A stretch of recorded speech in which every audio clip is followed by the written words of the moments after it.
Oh, and when I pressed them on the show, they actually said that they felt that they were evil.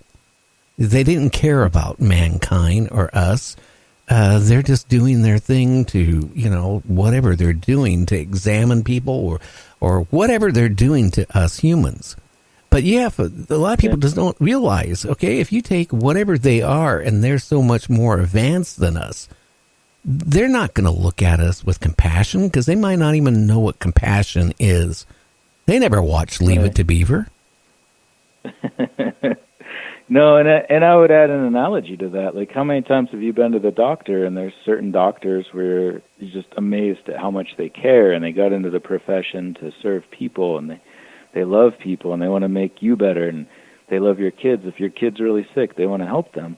But then there's also ones that are just jaded, and they hate life, and they're getting paid doctor minimum wage, which is still probably like $300,000 a year, and they're just angry about having to be there to help you. That could very well be the same thing with people coming back from the future to study us, is that occasionally you get people that are just doing their job. And it's also, another analogy is to think about it in the context of what we do to other animals. When we do research on chimpanzees, up until very recently, the 1980s, 1990s, we were injecting them with AIDS, and we were giving them all of the things that we didn't want because they were the closest living thing to us, that it was the best test subject for those things. And in the 1970s, they would say, oh, humans are terrible people. They do these things to me, and I hate them.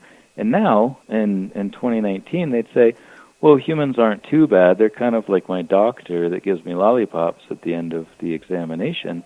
But over time, we've come to appreciate the humanness of chimpanzees and other animals, too. We still do horrible things to a lot of other animals. But if you think about these in the context of future humans coming back through time to study us, if in the more proximate future they're coming back and doing things, they still feel a connection to us. We still look more like them, and we have this shared humanness. But in the distant future, they may start to look at us more like the macaques or the mice that we experiment on. So there could be more of a disconnect. That the report of those differences could very much be just a product of how separate they are in time and how separate they feel from us as a result of our primitiveness or perceived primitiveness compared to where they are in the evolution of culture and technology. Well, look at us. Do we really show compassion with animals below us? Yeah, that's a good point. That's a good point. Even now we don't. Yeah. I mean, let's face it. You like your steak, don't you? You like your elk. You like your deer. You like fish. You like all this stuff. I tell people this a lot of times, and I get people actually angry, Mike, when I say this. But sometimes I look at it. Maybe we're a giant farm. Seriously, I mean. We eat everything that's beneath us. We even eat ourselves, don't we? Depending on where you are in this world yet. Yeah, but it's different when you do it yourself. When I try to only eat meat that I get myself, and I'm rare in that capacity. When you just see ground beef or steak or chicken in the grocery, you're disconnected from it. But when you have to watch the life go out of a living being, it pains you. It hurts. You feel this connection with this animal as you're stalking it, as you're hunting it, as you're interacting with it, and then you take its life, and that's one of the most painful things you can ever experience. And I think if more people did that, they would have a more grounded sense of not just where their food comes from, but what is life. And you're right. I think it's something that we're disconnected from in modern times. I think so. I mean, just think about it. You go to McDonald's, and boy, maybe I'm going to get sued, and you buy that Big Mac. You realize you might be eating up to 500 different parts of 500 different cows. So, I mean, 500 cows gave up their life. Or who knows what other species are in there. There's probably rat anus. Oh, yeah. Mice cheeks and unicorn ears, and there's all kinds of stuff in that. Oh, you're so right on that. You don't know what you're eating. But, what I'm getting at is, we're looking at how many people go missing not just in the national forest, which, there's an author and a lawyer who's wrote, a book on missing in the forest system. Yeah, he was just at the McMenamins UFO Festival last week. Oh, yeah. But then... And I was actually in Yosemite, too, and I only thought... I was thinking the whole time, like, I might get abducted from this place. Well, because of that book and that author, and I was actually excited about that. I don't know about... I haven't gone in... I was ready to go. Really? Yeah. I know. It's funny, but I like I said, I'm jealous that I haven't had any sort of experience. And my daughter, whenever people ask me about the book and I'm talking about, she'll come up and yell at them, he wants to be abducted. He wants to go with them. And it's true. I do, because I see them as just us in the future doing exactly what I do now in the past. Where I dig up our ancestors. I've worked at sites in South Africa and France and all throughout Ohio and Montana, and I'm doing the same thing. I'm trying to find out more about the past, and I'm digging up the fossils and the teeth, the dentition, the tools. But if I could just pick them up and study them as real, living, breathing creatures, take skin samples, DNA samples, fecal samples, which is probably where the whole anal probe thing comes from, that's exactly what I would do, and that seems like what they're doing here in our time. So, yeah, I would say maybe, can we 86 the anal probe? But yeah. I would totally be on board with everything else. I think that would be great to, be a part of that intertemporal, extraterrestrial research mission. So, yeah, I would absolutely go along. I think it would be great. Well, I wouldn't mind it so much as long as they returned me, That's the part. Yeah. It scares me because, like I was saying, all the people have gone missing in the national forest. But then you look at the statistics from the FBI, people disappearing, from the cities, from small towns, Right. people getting in their car, right? They're going on a road trip and no one sees them ever again. And they don't even have the ability to even track these people down. And even the FBI, there's tens of thousands of people a year just go missing and there's no trace of them.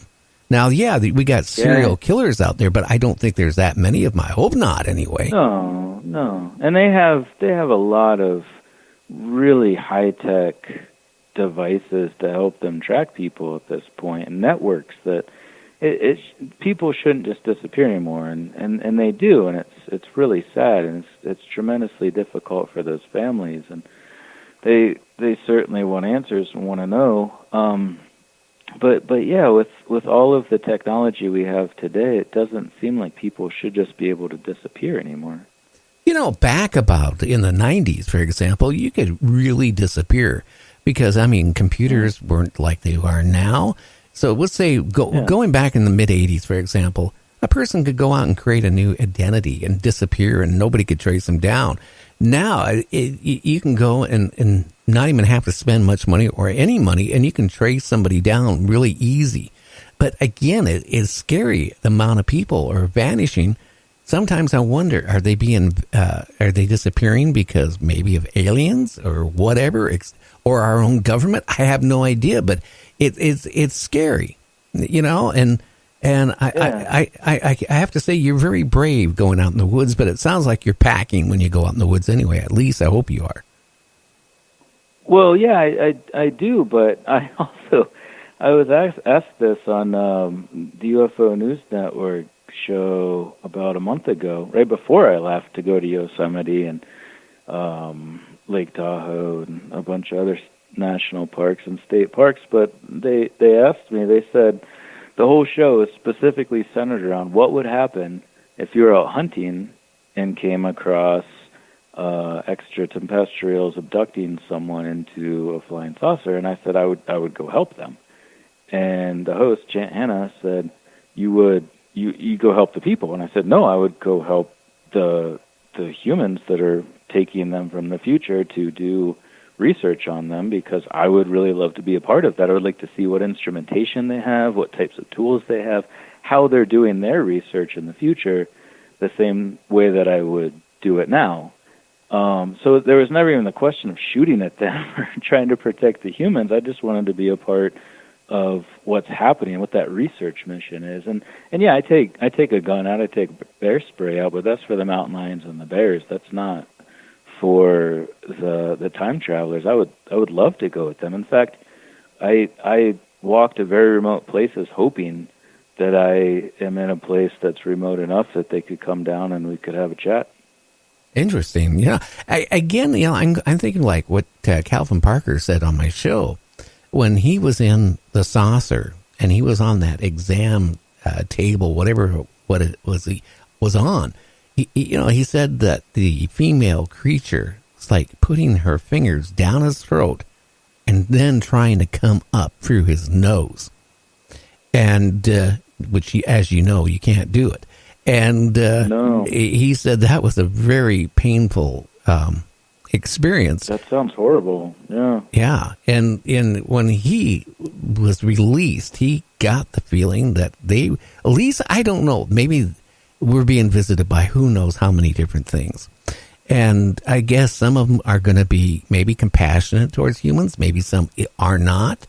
I mean, as you dig up bones and prehistoric animals and old, people going back through thousands of years, I mean, humans had war like, how can I say it? We have always been a warlike creature. So I don't know. Some of these visits we could be being visited by a warlike society coming down on our planet. What I find really strange, I had Susan Shepard on. I don't know if you know who she is, but she was on about 2 weeks ago. We were talking, about UFOs in her area. And back in the 60s and 70s, in her area, it was really heavy on UFO sightings. Then the Men in Black came. And what she said, that it was interesting to hear they'd be all dressed in black, Mike, with, the black hair, the sunglasses, the black, coat, the black, everything. Mm-hmm. They pull up in a shiny new car. But the problem is the new car was like 10 to 20 years old.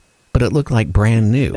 And there's been a lot of these type of reports. She noted that? Like, she said that specifically, that it was new, but it was an old model? She interviewed a lot of people that actually claimed that they saw the Men in Black after these UFO sightings. And she wrote a book on this. And then I started doing a lot of research. And a lot of these people had claimed that when they seen the Men in Black get out of vehicles, that the vehicles looked brand new, but they're like old.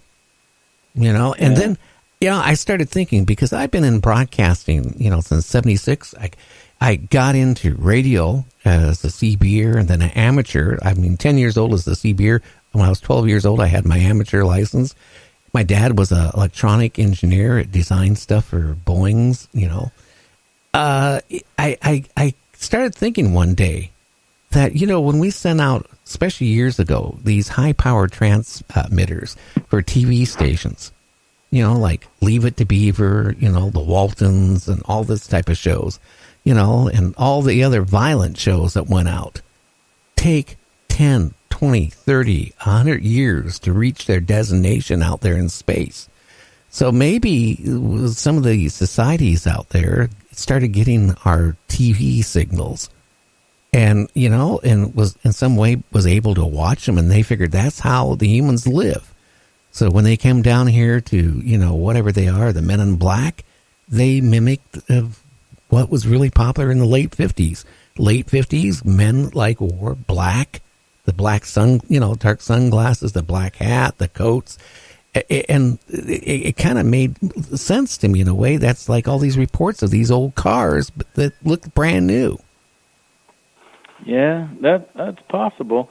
The only problem, though, is that the signals that were broadcast at that time are a really low-range frequency that weren't being projected in space. And even when we sent stuff from the Arecibo Observatory in Puerto Rico, we broadcasted things out to the M13 cluster, and that's 25,000 light-years away, and that's possibly one of the closest clusters that could have planets. It's still going to take 25,000 years to reach that. So to think that there would be humanoid beings, especially with fancy cars that are just like ours, that have the sunglasses and those things. It seems unlikely that it would reach that broadcast on a low